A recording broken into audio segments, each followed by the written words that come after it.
Hello दोस्तों, Bharat updates channel में आपका स्वागत है। और दोस्तों, आज सुबह की 7 बड़ी खबरें, 7 बड़ी अपडेट जो है मैं आप सभी के लिए लेकर यहाँ पर आ चुका हूँ। तो चलिए देख लेते हैं आज की कुछ इम्पोर्टेंट अपडेट्स। तो दोस्तों, नौकरी का मौका, 2500 पद भरेगी निजी कंपनी। तो वीडियो में आपको बताऊंगा कि किसके यहाँ पे वैकेंसीज हैं, ये भरी जा रही हैं, कहाँ पे भरी जा रही हैं। हिमाचल प्रदेश की कोरोना अपडेट देखेंगे और पूरे इंडिया की भी जो है हम यहाँ पे कोरोना अपडेट देखेंगे। तो पूरी जानकारी आपको वीडियो में दिख जाएगी। चलिए स्टार्ट करते हैं। तो दोस्तों, ये रही पहली अपडेट। हिमाचल में कोरोना से 29वीं मौत, 2 डॉक्टरों समेत 53 और पॉजिटिव। सोलन जिला के नालागढ़ के पंजेहरा में 75 वर्षीय बुजुर्ग ने तोड़ा दम।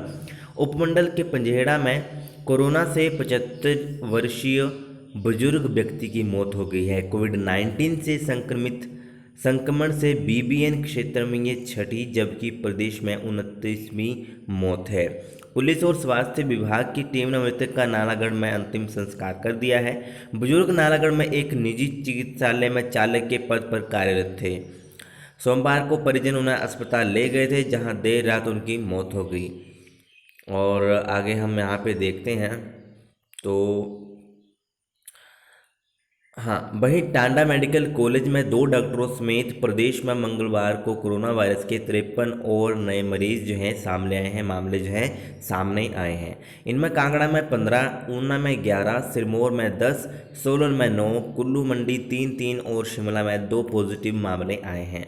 इसके साथ ही राज्य में कोरोना संक्रमितों का कुल आंकड़ा 5154 पहुंच गया है और 1324 सक्रिय मामले हैं। अब तक 3748 मरीज ठीक हो चुके हैं। मंगलवार को 164 मरीज ठीक होकर घर लौटे हैं। तो ये दोस्तों, ये थी कोरोना अपडेट। और यहाँ पर देख लेते हैं,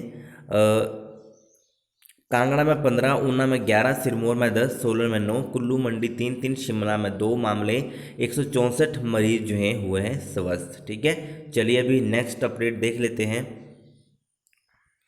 दोस्तों, यह है पूरी इंडिया की।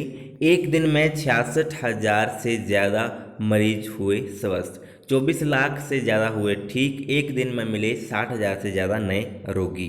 तो कोरोना के खिलाफ लड़ाई में बड़ी कामयाबी मिली है। एक दिन में पहली बार 66,000 से ज़्यादा मरीजों को स्वस्थ घोषित किया गया है। तो यहाँ पर स्वास्थ्य मंत्रालय के अनुसार बीते 24 घंटे में 66,550 मरीजों को डिस्चार्ज किया गया है। इसके साथ ही देश में रिकवरी रेट करीब 76% पहुँच गया है। वहीं बीते 25 दिन की स्थिति को देखें तो कोरोना संक्रमण को हराने वाले लोगों की संख्या में करीब 100% की बढ़ोतरी हुई है। तो ये थी दोस्तों अभी की पूरे इंडिया की कोरोना अपडेट। और 76% जो है यहाँ पे रिकवरी रेट पहुँच गया है पूरे देश का। और ये कुछ यहाँ पे अपडेट थी। चलिए नेक्स्ट अपडेट देखते हैं अभी। दोस्तों, नई शिक्षा नीति अगले साल शुरू होगी। छठी कक्षा से कंप्यूटर वोकेशनल शिक्षा। पहले चरण में इन 2 बिंदुओं को लागू करेगा हिमाचल। तीसरी कक्षा से शुरू होगा संस्कृत विषय। तो नई शिक्षा नीति को जो है हिमाचल में लागू करने के लिए कैबिनेट से मंजूरी मिलने के बाद अफसरशाही ने होमवर्क करना शुरू कर दिया है। इस प्रदेश में चरणबद्ध लागू किया जाएगा।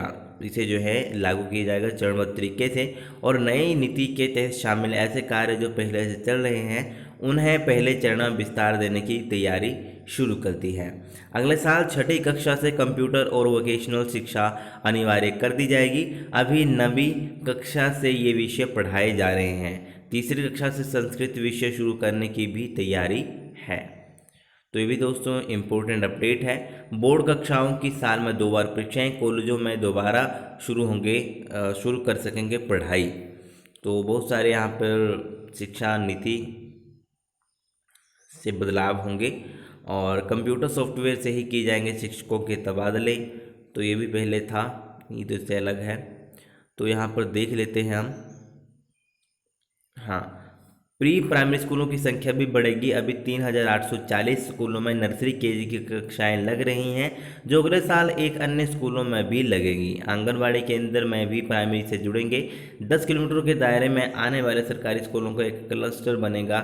इससे प्राइमरी, मिडिल और सीनियर सेकेंडरी स्कूल खोलेंगे होंगे। क्लस्टर के किसी स्कूल में किसी विषय के शिक्षक की कमी है तो अन्य स्कूल से शिक्षक जाएगा। मिड डे मील में ब्रेकफास्ट भी होगा। तो ये सब कुछ चीज़ें जो हैं शिक्षा नीति में आएंगी दोस्तों। ठीक है, तीसरी कक्षा से संस्कृत विषय स्टार्ट हो जाएगा, ये भी पढ़ाया जाएगा। संस्कृत जो पढ़ते हैं वो भी पढ़ाया जाएगा संस्कृत विषय। चलिए अभी नेक्स्ट अपडेट देख लेते हैं यहाँ पे दोस्तों। 11,000 ने दिया जेवीटी शास्त्री टेट।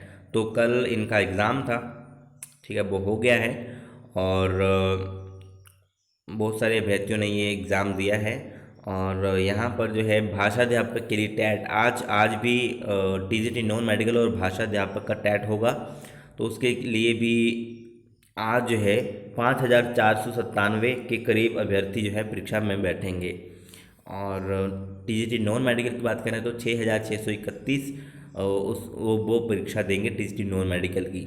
ठीक है, चलिए नेक्स्ट अपडेट देखते हैं दोस्तों। पाठ्यक्रम में कटौती नहीं चाहते हैं प्रदेश के अधिकतर अभिभावक। तो स्कूल शिक्षा बोर्ड शैक्षणिक सत्र 2020-21 में 30% कटौती करने जा रहा है। इसके लिए बोर्ड ने अभिभावकों से शिक्षा विशेषज्ञों सहित शिक्षाविदों से सुझाव मांगे हैं। शुरुआती दौर में अभी तक बोर्ड को जो सुझाव मिले हैं उसमें लोग पाठ्यक्रम में 30% कटौती करने के पक्ष में नहीं हैं, जबकि कुछ लोगों ने राय दी है कि पाठ्यक्रम में कटौती करने की बजाय ऑप्शनल प्रश्नों में बढ़ोतरी हो। तो यहाँ पर जो है मैं आपको बता दूँ कि यहाँ पर जो है स्कूल शिक्षा बोर्ड की तरफ से 30% जो है सिलेबस में कटौती करने की बात यहाँ पे कही जा रही थी। तो उन्होंने जो है सभी से अपने अपने सुझाव मांगे थे।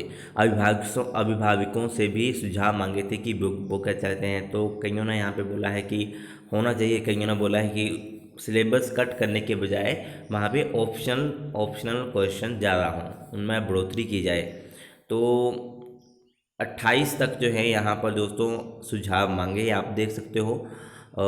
हाँ, 28 अगस्त तक सुझाव मांगे हैं। लोगों के सुझाव आना शुरू हो गए हैं, जिनमें कुछ सुझाव पाठ्यक्रम कटौती के पक्ष में है तो कुछ पाठ्यक्रम में कटौती ना कर ऑप्शनल प्रश्नों में बढ़ोतरी चाहते हैं।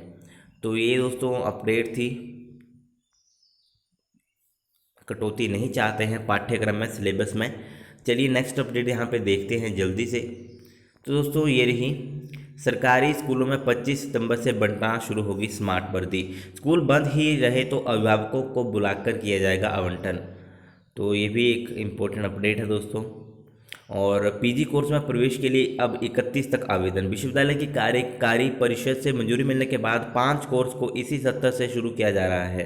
विश्वविद्यालय ने अब रक्षा एवं रणनीतिक अध्ययन पीजी कोर्स में प्रवेश के लिए आवेदन का शेड्यूल जारी कर दिया है। विश्वविद्यालय के एडमिशन पोर्टल के माध्यम से इस 2 वर्षीय डिग्री कोर्स के प्रवेश के लिए 31 अगस्त को अंतिम तिथि निर्धारित किया है। शैक्षणिक सत्र 2020-21 में कोर्स का पहला बैच बैठेगा।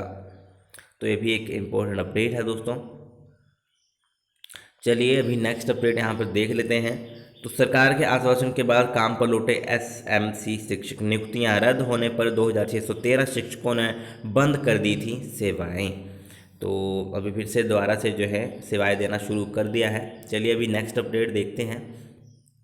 तो दोस्तों ये है अपडेट, नौकरी का मौका 2500 पद भरेगी निजी कंपनी। तो कोरोना काल में निजी कंपनी ने युवाओं के लिए रोजगार के द्वार खोले हैं। ज्योत्सना आईटीआई लोहारी में 28 अगस्त को रोजगार मेला लगेगा।